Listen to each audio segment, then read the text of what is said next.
Barely an hour before the strikes, Israeli Prime Minister Benjamin Netanyahu received a mix of boos and applause as he entered the UN General Assembly hall.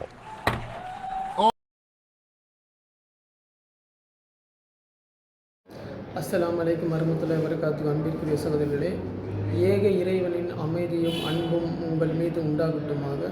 நபிகள் நாயகம் ஸல்லல்லாஹு அலைஹி வஸல்லம் அவர்கள் மீது சாந்தியும் சமாதானம் உண்டாகட்டுமாக என்கின்ற வெளியேறிய பிரார்த்தனைகளோடு உங்களை சந்திக்கின்றேன். பலஸ்தீன் இஸ்ரேல் போரானது உங்களுக்கு அனைவருக்கும் தெரிந்திருக்கும். பலஸ்தீன் மக்களுக்கு உதவியாக வந்த லெபனான் குழுக்கள் அவர்களுடைய தலைவர் இன்றைக்கு கொல்லப்பட்டுள்ளார். கோழைத்தனமான இஸ்ரேலுடைய இராணுவத்துடன் போர் செய்யாமல் பொதுமக்களை கொன்று குவித்து கொண்டிருக்கிறது. ஒரு வாரத்துக்கு முன்பாக அவர்கள் நடத்தப்பட்ட தாக்குதலில் 500 பேர் ஒரே நேரத்தில் கொல்லப்பட்டார்கள். இன்றைக்கு போடப்பட்ட பங்கர் பிளஸ்டர் பாம்பின் காரணமாக அவருடைய தலைவர் ஹசன் நஸ்ருல்லா அவர்கள் கொல்லப்பட்டுள்ளார்.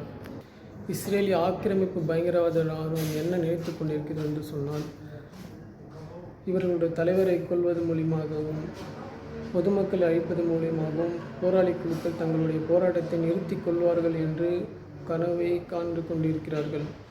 போராளி குழுக்கள் தங்களுடைய நிலத்தை மீட்போம், எங்களுடைய மக்களுக்காக போராடுவோம் என்கின்ற உயரிய நோக்கத்தோடு போராடி கொண்டிருக்கிறார்கள். அவர்களை பொறுத்தவரை அவர்கள் தோற்றாலும் அவர்கள் இறந்தாலும் ஷஹாதத், தோற்றாலும் ஷஹாதத், எப்படி இருந்தாலும் அவர்களுக்கு அது வெற்றி தான். இதை புரிந்து கொள்ளாத இஸ்ரேலிய ஆக்கிரமிப்பு பயங்கர இராணுவம் அவர்கள் வெள்ளை கொடியை ஏங்கிக் கொண்டு வருவார்கள் என்று நினைத்து கொண்டிருக்கிறார்கள்.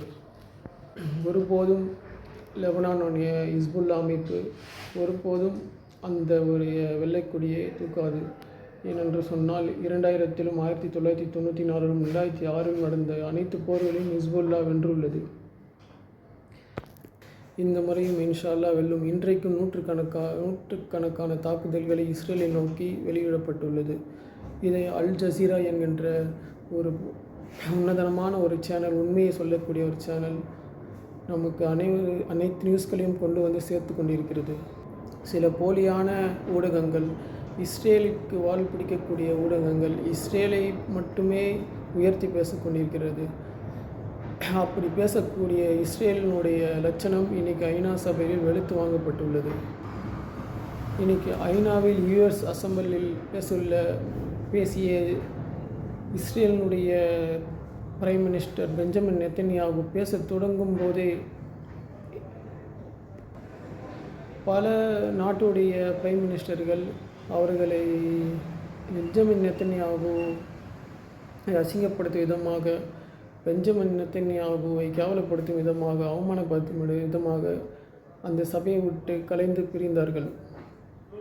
அப்படி இருந்தும் பெஞ்சமின் நெத்தன்யாகு பேசுகிறார், ஈரானை நாங்கள் அழிப்போம், ஈரான் எங்களை தாக்கினால் நாங்கள் அழிப்போம். இது இவர்களுடைய தேவை கிடையாது, அமெரிக்காவுடைய தேவை. எப்படியாவது ஈரானை இந்த போராட்டத்துக்குள் இழுத்து காசாவினுடைய பேச்சுவார்த்தையை முடிவு கட்டிவிட வேண்டும், அந்த இப்படி ஒரு பேச்சே இல்லாமல் ஆக்கிவிட வேண்டும் என்று கனவு காண்டு கொண்டிருக்கிறார் பெஞ்சமின் நெத்தன்யாகு.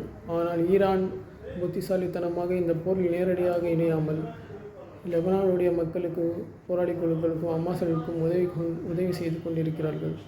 இன்ஷா அல்லாஹ் மேலும் இது போன்ற அப்டேட்டுகளை நாம் உங்களுக்கு தெரியப்படுத்துவோம் இன்ஷா அல்லாஹ். அஸ்ஸலாமு அலைக்கும் வரஹ்மத்துல்லாஹி வபரகாத்துஹு. வாஹிரு தவானா அனில் ஹம்துலில்லாஹி ரப்பில் ஆலமீன். In the Middle East, he is the figurehead of his death, if it is indeed confirmed by Hezbollah. Hassan Nasrallah is a larger body held tight as she was.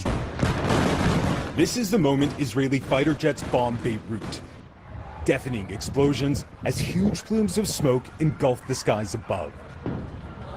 Israel's military immediately claimed responsibility, saying it had targeted Hezbollah's leader Hassan Nasrallah. Amid unconfirmed reports, the group's figurehead and leader may have been at the site. A potentially catastrophic